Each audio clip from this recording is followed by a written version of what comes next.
Welcome back to an episode of Ticket to Anywhere, where we're normally two voices, two ways to adventure from anywhere. But today is a solo ep with the one and only Leah, LA in flight. My co-host, my partner in crime, my co-hustler, Trizzy. Life was really slammed this week, so we're going to do this alone today. But welcome. Thank you all for being here. Today, I'm recording an episode on moving to another country. What is that like? How is that possible? I know it's a pipe dream for a lot. There is a lot of work that goes into it. I will say it is not easy whatsoever. And I've moved to 4 new countries. Some of them were very short term, around 3 to 5 months. And then I moved to Australia, which was a year. So not only do we have a solo episode today with yours truly, Leah, but we've invited some guests to send in recordings of how they move to other countries from wherever they are in the world. So we do have some features today, which I'm so grateful for, and I'm super excited that they wanted to share their story with us here on Ticket to Anywhere podcast. So before we get into it, it's late. It's 4th of July weekend. I know I'm not supposed to timestamp these, but gotta have the coffee, right? So shout out to Havana Savannah in this little town of Santa Clarita for providing me with the sweet cream cold brew. Cheers, salud. So this is what I'll be drinking all episode. And if you find value in any of these episodes thus far, we've dropped a cool hint, a new way to travel, a tip or trick, some piece of advice that you'll remember. We'd love for you to leave us a review on Apple Podcasts, because when you do, that helps others discover us. It pushes us around in the ranks. It helps Ticket to Anywhere get shown to other travelers just like yourself who may want to listen to our stories as well. So that's a massive help. You can also stop by our YouTube page. We're a visual podcast, and it's cool to see, especially the people we have on today. It'll be great to see their faces, their backgrounds. You're going to love some of those. Or if you don't have access to Apple Podcasts or can't get to YouTube for whatever reason, drop us a line on Facebook. And of course, we are linked on all of our social medias as well: TikTok, Twitter, Facebook, Instagram. We drop that in the show notes. And now you can support us by donating to our Buy Me a Coffee link, and that is in the show notes as well. So here we go, moving to another country. Let's do this. Hey there, it's Trizzy and Leah, your hosts for the Ticket to Anywhere podcast. We created this travel podcast for you, who's just as obsessed with exploring the globe as we are. We each travel a different way and even have different work schedules, but every episode we aim to widen your worldview, inspire you to consider a destination near or far, or learn from others. With us, you can adventure from anywhere. Keep in touch with us on social media at Ticket to Anywhere Podcast on Instagram, Facebook, Twitter, and TikTok. Never miss an episode by subscribing to Ticket to Anywhere Podcast on Spotify, Apple Podcasts, Google Podcasts, Stitcher, and Pocket Casts. And hit subscribe to follow our visual podcast on YouTube. So like I mentioned, this episode is all about moving to another country. I'm going to tell you how I did it, how I prepared, FYI, tons and tons of preparation, years of mental and emotional preparation. And then I invited some other guests to send in their stories remotely from, the new country they moved to tell us how they moved and where they moved to. So the first one I want to start off with is Argentina. So I moved to Buenos Aires at the end of 2015, literally right before New Year's Eve. So I spent the first half of 2016 in Buenos Aires in Argentina. And I had picked Argentina, South America in particular, because at the time I had been working 5 years in the media buying industry in advertising. I knew it wasn't going to be my forever. I was craving going to a Spanish speaking country, utilizing my Spanish. And I didn't want to do Spain because I thought that was typical, right? So what better than South America? It's a bit off the beaten path, if you will, or it's not as traversed as, say, Europe or Southeast Asia. So I decided, okay, South America, but where in South America? So I was looking for big cities. I love big cities, but lots of places to travel within day trips, diverse terrain. And so as I was doing my research online, I found that Buenos Aires seemed to be a logical and great fit for me. So I had my heart set on Buenos Aires. What I did was really hyper prepare myself. I think I started preparing realistically about 10 months in advance. So I'd say about February 2015. I started preparing my parents. Like I took them out to dinner, had a long conversation about the future of what I wanted to do and how I really wanted to move to another country and how I wasn't feeling fulfilled in Las Vegas anymore. I was living in Las Vegas at the time. I really wanted to get out. I didn't see my career as the future of me, as the future of Leah. So I did a lot of that. Now, after I got their essential blessing, right? I didn't need their approval. I was, 27 at the time. I was old, but I wanted their support, right? Like what grown adult child doesn't want their families and their loved ones support? So after I showed them I had a plan, I got to work financially. And I think throughout all of 2015 was a really incredible learning experience for me as far as finances and figuring out like how to save. Like literally it was the year I learned how to save. I taught myself how to save because I had no financial budgeting, monetary education growing up. And even though I had really big events that year, like my sister got married, so a lot of my money was going towards supporting that, bachelorette parties, I really looked at my budget and said, okay, what can I put aside? Because my thinking was I need to be able to survive in South America without working for a year. The plan was a year in South America. And what if I can't work or don't want to work, right? I really was going to go off and travel. And so I started putting chunks and chunks away of my paycheck rather than spending it like I was so used to doing the past 4 years. And the way I did this was I looked at all of my expenses and it became a game of, not a game, but it became needs versus want, like truly needs versus want. I was the type, back then, this was years ago, getting my nails done every 2 weeks, buying things just because I have money. Like, this is so embarrassing. We just talked about this in the budgeting episode a few episodes ago. But I was spending money just because I had it. And I kind of reduced the amount of times I was going out with friends. Like my friends, they were my friends. They're my best friends. But it was kind of the same thing every time. And I had bigger goals to work for. So, I would maybe go out every other weekend or when there was a really big event, like a birthday or some type of celebration, rather than 3-4 nights a week, like I would do. Prepping, I told a few of my friends, some of my best friends, just in case it didn't happen. I didn't want to, pull back on my word and think that like I didn't go through with my word. So I didn't go around like announcing it on social media or anything. Told a few of my best friends, which was great because they connected me with people who either had lived in Buenos Aires or live there currently. So this is the mental and emotional prep I was doing. I was actually going to quit my job at the end of the year, but then they ended up outsourcing the department. So I really saw that as a sign as for me to get out there and go, which was really exciting. As far as research, right? I love research. I love cross-referencing. Oh, it's my favorite thing to do. I'll pull up like a billion tabs and a billion windows and look at things that people have to say. So the best parts of research that I did going into it, I got on a lot of Facebook groups. Even to this day, Facebook groups are still very prevalent. You could literally type in the most random things like backpacking South America, and there will be a group for it, I promise you, or a forum for it.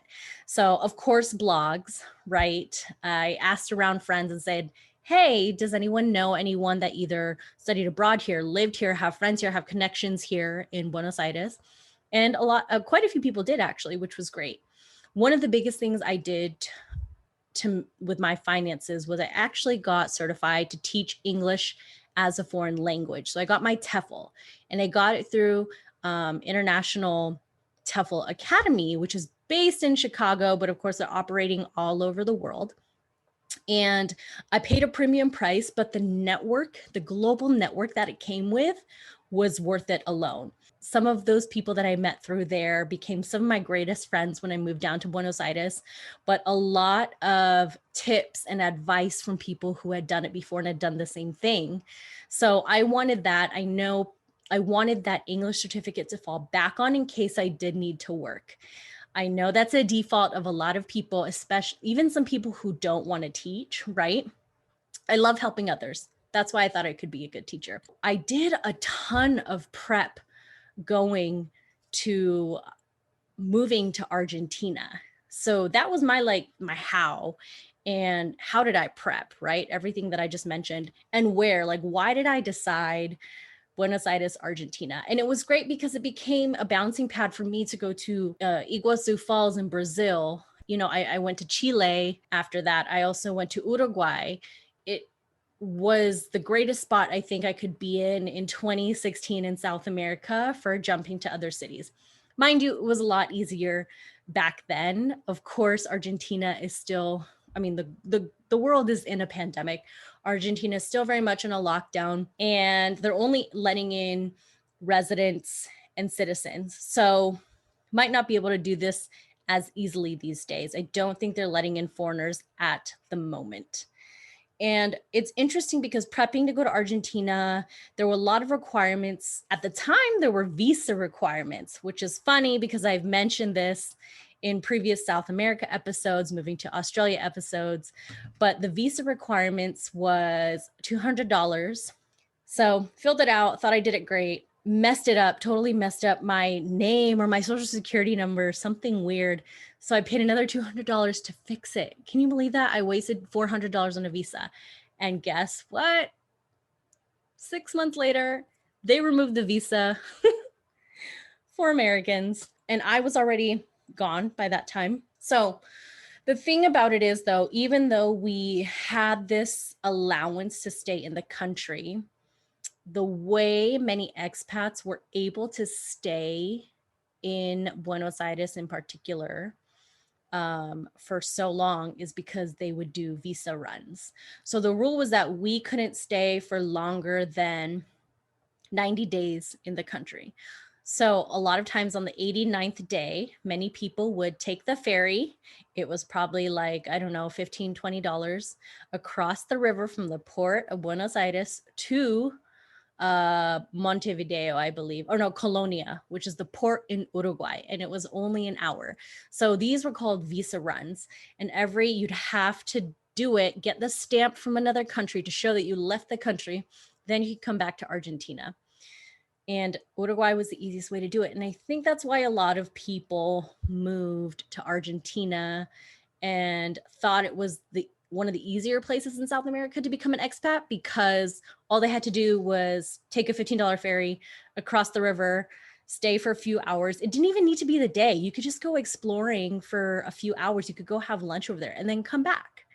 Life has changed. Who knows what it'll be like when Argentina will let foreigners back in. It'll be a different story, I'm sure. But my best advice for selecting a country would be look at the visa laws. Nowadays, 2021, there are a couple countries like Estonia, for example, that are handing out digital nomad visas. Of course, you'd have to do all the research and the requirements for it, but there are a lot of different countries that are allowing remote workers, digital nomads, and the rules are changing, you know? So I was hyper prepared, and I was proud that I was hyper prepared because when I got to Argentina, I felt hyper prepared. I knew how to change my dollars on the blue market, which is their black market, but they call it the blue market. I knew what cell phone service to get, what neighborhoods were great. When I got there, you know, I stayed in a couple hostels just to feel the lay of the land and go exploring. I actually ran to Uruguay within a week because I met some friends and they're like, let's go for the weekend. And I said, okay, fun. So I went for a week, came back into the country, stayed in another hostel. Then I went apartment hunting because I knew I wanted to be here long term. I hit the ground running, trying to find an apartment. I found one pretty easily off Craigslist, surprisingly. You just have to go. I went and saw dozens and dozens of apartments. And I lived with a French girl and an Argentine guy in a three 3-bedroom, 1 bathroom on the 16th floor in the middle of Palermo, which, yes, I will admit is a lot of where the expats live. And at the time, keep in mind, this is 2016, 1 bedroom, I was paying about $310. And it was a perfect situation, cute little space. I felt right at home when I walked in there, and I just paid my landlord in cash. I think emotionally was interesting. I wasn't trying to date and I didn't. It was fine. Friends, there were bouts of moments where I definitely missed my friends, but I would say I came there with, not only was I enamored with everything, but I was also intimidated by everything as well, because I had never made a jump this big. Up until this big trip, everything in my life had been 2-3 week vacations, right? I was living the corporate life for about 5 years before this. So it was getting used to a different kind of Spanish, because if you know, I mean, every region, every country has like a different sound of Spanish, right? Like sometimes Spaniards and Mexicans don't understand each other because Spanish is so different, just like how English speakers in the US, you know, the English is different from someone who lives in Scotland, say. But you know, I thought I knew Spanish. I went down there and I guess I didn't, according to some. So that was a little bit intimidating and made me not want to speak it, but I had to, because I felt that not a ton of people spoke English, which is fine. I came to a Spanish speaking country. I purposely came to a Spanish speaking country so I could practice my Spanish. And throughout my time there, some certain groups saved me, like the Buenos Aires Expat Hub, BA Expat Hub, shout out to them. I think I'm still on the group in Facebook because I love learning what's going on in the country to this day. I met most of my friends through there. So most of my friends actually ended up being foreigners and expats. I would never change a second of that experience for the world, but I think I could have tried harder to branch out. The amount of Argentine friends I had, I could literally count on one hand. So I thought I came hyper prepared financially with all the documents, preparing. Emotionally, it was kind of rocky. I missed things back home, but I was super excited for where I was. And that was it. But now I want you to hear from Tristan and Marissa, who are this amazing couple that I actually met in Guatemala at a friend's wedding, but Marissa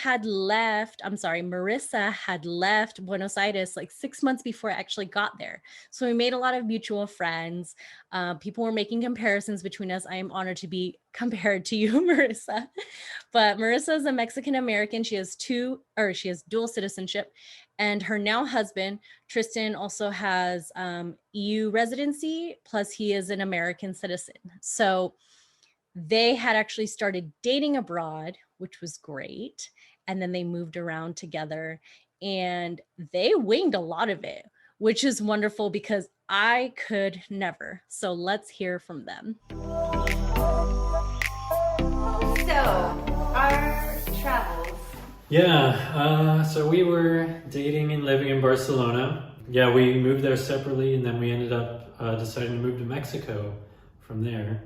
That was due to visa issues because I did not have any of the proper documents that I needed in Spain, and we started dating just a little bit too late for me to take advantage of his EU citizenship. So instead we moved to Mexico since I had to be out of the EU for 2 years. And Mexico was really easy as like you don't need you can live there for 6 months without a visa, and you can just go out of the country and come back and renew the visa.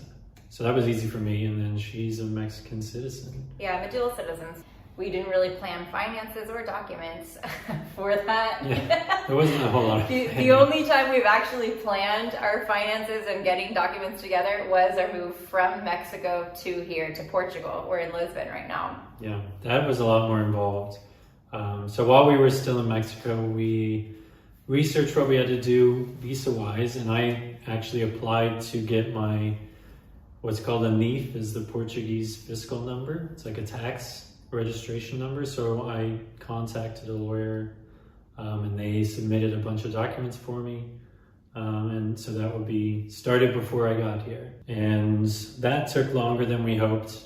And I ended up not even getting it until after I arrived. And really, COVID kind of slowed down everything, all the documents getting processed. Yeah, Yeah, it did. But it still worked out in the end. He moved here, and we actually ended up getting married while we were in Mexico, in the States, but while we were living in Mexico, because it just sped up the process so much more to move here since he was an EU citizen. So luckily we got married, he moved here, became a resident of Portugal, and then I was able to get my residency. Well, cross fingers, I had my appointment last week. Let's see if I get my residency. I think I did. So but we had to get like a bunch of documents. we had, a ton of documents. We had to get marriage certificates, apostles. Those are only good. The apostles good for like 3 months, 6 months. I had to get background checks, FBI, like Texas background check. What else did we get? So I had to get my bank statements, my work contract. For me, I'm self-employed, so it was kind of a what do you call it? Like a EIN number that says like, hey, I own a company. What else did we need? Basically anything you could imagine under the sun we needed, just in case, the off chance that they asked for it. But yeah, we came like over prepared to and we needed to translate everything into Portuguese. So we got all these documents certified translated. Oh, we had to get Portuguese documents too, of basically 2 people living in our neighborhood that confirmed that we did in fact live where we live, and then we had to go get that like certified at this neighborhood place. Everything was just a lot slower because of COVID, and I don't know if you guys know, but we were on a complete shutdown for like 4 months from January till April, which is when we were gathering all these documents. And I made my appointment back in January for my residency and only had it last week. It's June now. So everything took a long time. Yeah, we had read beforehand it would be quick, but was a strange year. Still worked out. In terms of finances, we also did not really plan much for finances. We just wanted to have enough to live. I mean, we both work remote online. We didn't have to save for anything. But yeah, that's pretty much it. You can find me on Instagram, Marissa_Ramos11. And you can find him on my website, tristanjesse.com. I love Tristan and Marissa's story, this classic love story. I'm so enamored with the fact that they like started dating in Barcelona and then they moved to Mexico, well, because they had to. And then they now are in Portugal and are living life, waiting on residency. Like, I love seeing their journey, and I love how they came to support one of our friends in Guatemala by attending the wedding, and I got to know them there. I think this takeaway from me moving to Argentina, if I could give you advice, I would say personally, because not everyone's like this, I would say do as much research as you can without feeling overwhelmed and without making yourself feel bad or becoming confused, right? Like, have your sources, make sure you can differentiate, make sure they're coming from good places, and do what you want with all that information. Piece it together, get rid of the things that may not apply to you, etc. I would say always have a way to kind of always have a plan B, right? It doesn't hurt.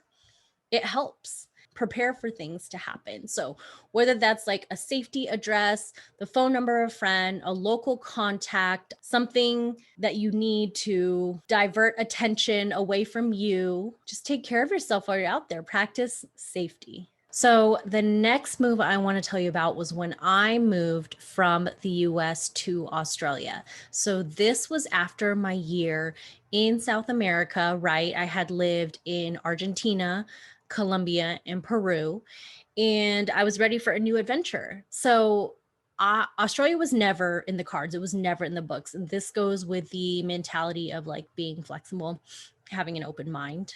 I was bartending my way through Peru. I had noticed so many people coming from Europe, and they're like, oh, I'm backpacking South America on my way to Australia. And I'm like, why are so many people on their way to Australia? And one of my best friends I had made while bartending there, her name's Kate. She's from London. She was like, oh, they're going on the working holiday visa. And I was like, what is that? And it really allows people from other nations to come to Australia and exchange their goods and services, their labor, essentially, for time in the country. And it covers you for up to a year. There are additional things you can do if you want to stay additional years after that, right? And this can turn into a world of possibilities. And after a few weeks of us like hanging out, bartending, getting to know each other, she was like, well, what are you doing next year? Next year as in 2017. She's like, why don't you just come to Australia with me? I'm going back. I'm essentially doing the same thing where she was in between her Australia years. And I was like, that's interesting. So I looked it up. I found that the work and holiday visa subclass 462 is the one that Americans go on. So Americans, people from the United States of America, if you don't know that you can go to Australia and work for a year or two, you need to look into this. Of course, Australia's borders are closed until summer 2022 at the very, very least. But if things resume as previously, I highly, highly, highly recommend this once in a lifetime opportunity to be able to work and live and travel throughout Australia for an extended period of time. Essentially, all you need to do is have X passport, prove that you have X amount of money, not be a felon, of course, and then pay the fee to get into the country, which was about 400 US at the time. So I applied for it in April of 2017, got approved literally within hours. It was amazing. And then I was on my way. So the timing couldn't have been more perfect. I think my plan after South America originally was, I'll go backpack Southeast Asia for a year. I had no plans on returning to like a corporate world, none whatsoever. I will say when I got there, everything was really easy. Getting a bank account was easy. Getting phone was easy. Healthcare was easy. I got tonsillitis the first month I was there. Oh my gosh, it was horrible. I don't think that was probably like the second worst pain I've ever felt in my life. But I was able to pay everything out of pocket because my health insurance didn't kick in yet. I had a job before I even jumped on the plane to leave California to get to Australia because I had networked my butt off with recruiters down there. And they needed people like me who were media buyers at the time. So my plan was to go to Australia and work and refill the wallet so I can travel again later on. The great thing was I knew a lot of people in Melbourne, which is where I went. It's in Victoria. It's in the south of the country. And there was no question of whether I would move to Melbourne or Sydney. Those are the two biggest cities. I definitely wanted to be in the city, because I know from there I can go anywhere. And there was never a question. People are always asked, how did you choose Melbourne over Sydney? One, I knew a lot of people in Melbourne. Two, anyone that lived in Melbourne versus Sydney, I would always hear people complain about Sydney. I never once heard anyone complain about Melbourne. I'm like, y'all Australians made it too easy for me to pick. So I went there without hesitation. I thought it was really easy to get set up. I found a roommate, lived in St. Kilda. And adjusting was wonderful. Adjusting was really interesting because there was no language barrier. And I had done the hard work of being alone, going on this journey, fending for myself and traveling solo for a year in a Spanish-speaking continent on my own. So after that, it was like, especially in an English-speaking country, my native language, I was like, this is a lot easier. And I had done, so much exploring and traveling and partying the year prior. I was actually ready to get back to work. So I pivoted my career into events after the short stint in media. I pivoted my career into events, which is what I was doing, pro bono with my life. And I had a great time. I was there to live and work. There were so many unexpected things that happened there. And I loved seeing the differences in how I was living there versus how I would have lived back in LA, or how I do live back in LA, or how life compares to the States. There's a lot of differences, like societal pressures, dating life, how people are able to afford things, money, right? Like values, what's important. So it was just such a wonderful experience. And I was only able to stay there for a year because I came back for a couple events, but that chapter was one of the best I ever had. And so I actually met a friend while I was there named Indy, and he made the brave move of moving from Melbourne to Vancouver, Canada.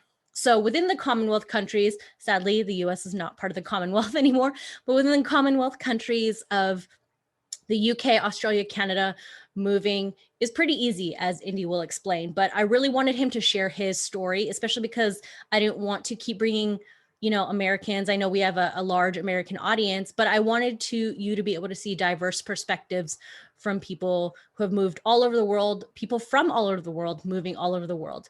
So here is Indy. He is an Australian that moved to Canada. He's going to tell you how he did it. Hey girls, thanks for having me on the show. My name's Indy. I'm coming to you from British Columbia, Canada. Right now I'm about an hour outside Vancouver, and I've been here for about 3 years. Moved over from Melbourne, Australia originally.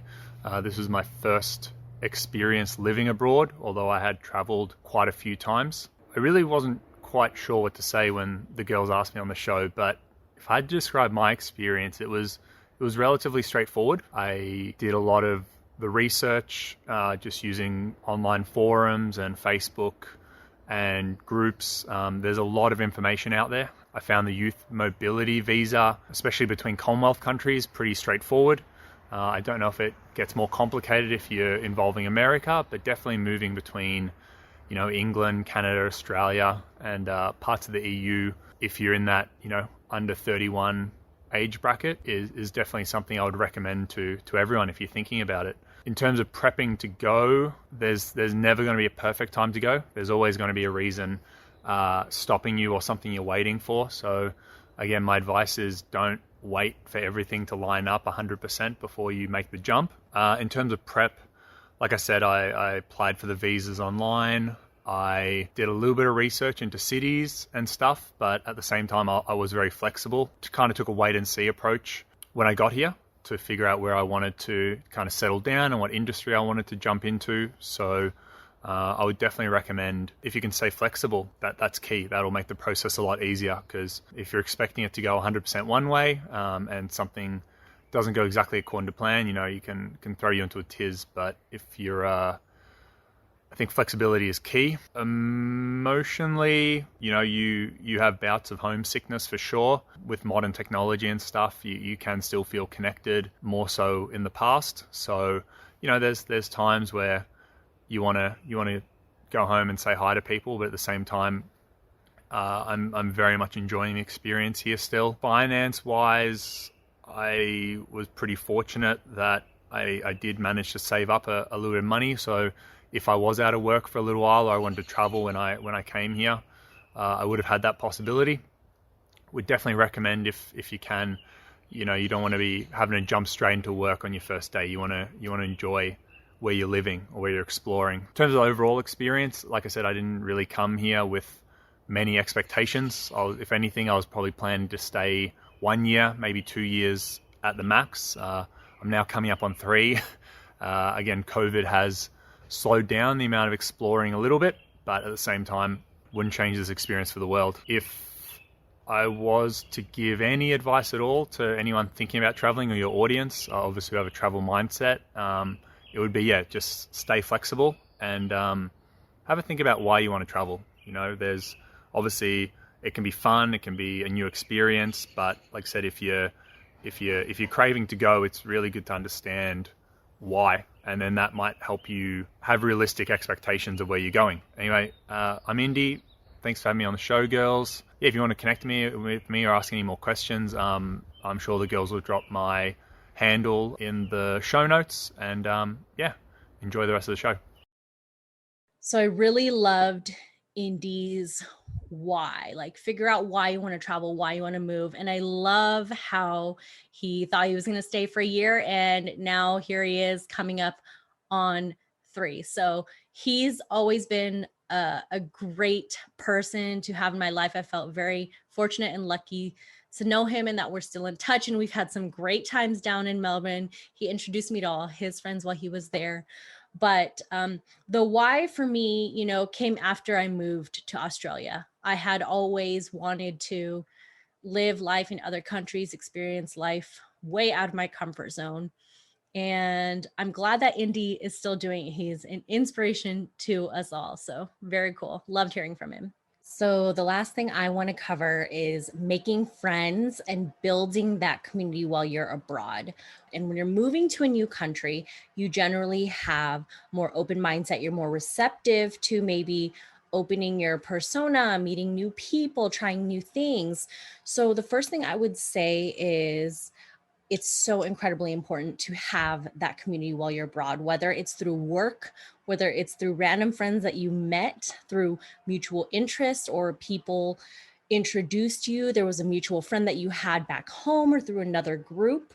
I think it's important to try to build your community, your network, because you're going to need these people in either low times or times of help, or just times when you want that company as well. You know, being abroad in another country can get pretty lonely sometimes, and you want people who can relate or make you laugh or help you when you need it, or someone to just bounce ideas off of, or someone to just be silly with.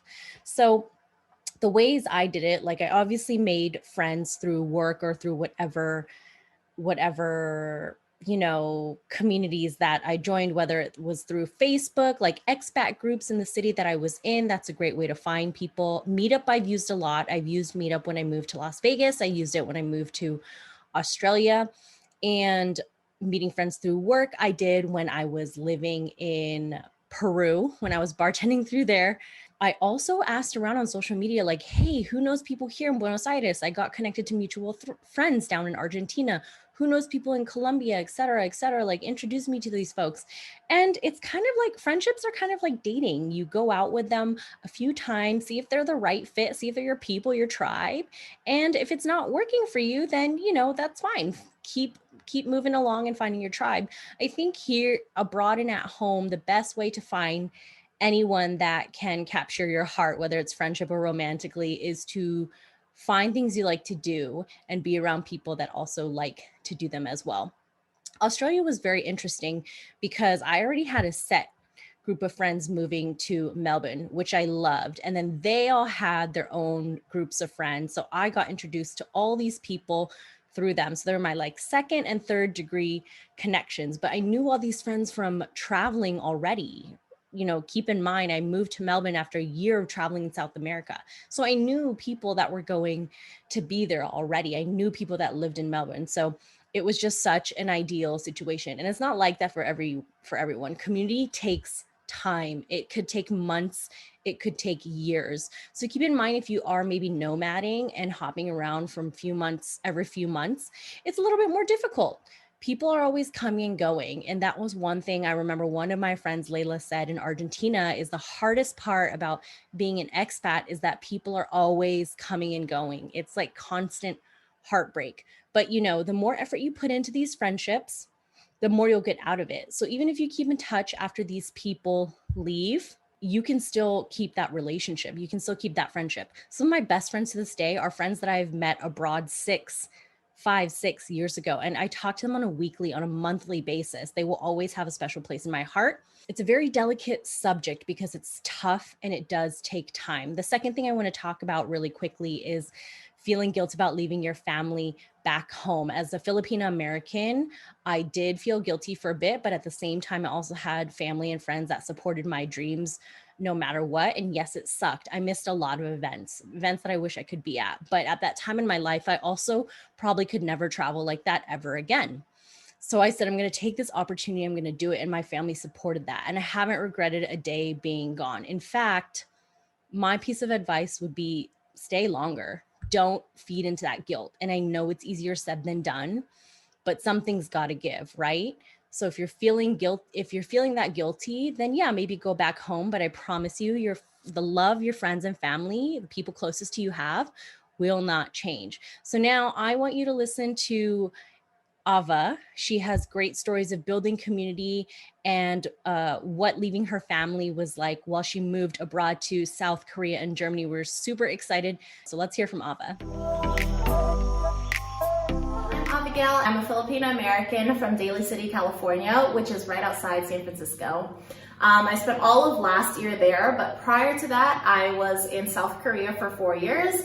and currently I'm doing my second move abroad in Germany. For South Korea, I moved there to teach English in 2016, and what was supposed to be a 1-year contract turned into 4 years. Right now, for my second move to Germany, I'm moving here to be with my partner, and it'll be a move for at least the next few years. Coming here has been a totally different ballgame compared to moving to Korea. Moving to South Korea as an English teacher, you're kind of already automatically part of a community, whether it's like the English teachers that are in your school, if there are multiple teachers, or English teachers that are in your town. When I moved to South Korea, I lived in this very small farm town, and luckily there was kind of a big network of English teachers in my town. I connected with them on Facebook before I moved. I was invited to the welcome dinner, and from there I made friends really quickly.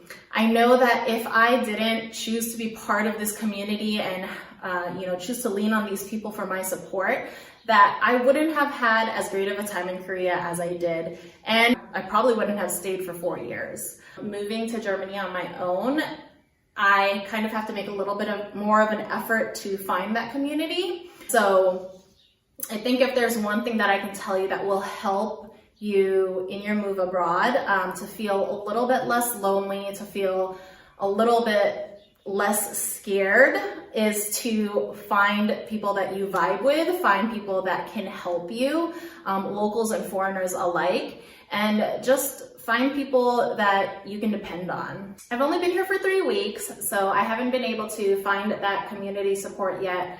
I think because I kind of depended on, having my partner here as my support, which he's been really great at, but I do want to venture out and make friends of my own and connect with other people on my own as well. A few of the other things that I've kind of just been going through is that moving abroad again hasn't been everything that I thought that it would be. A lot of things are feeling uncertain and overwhelming this time.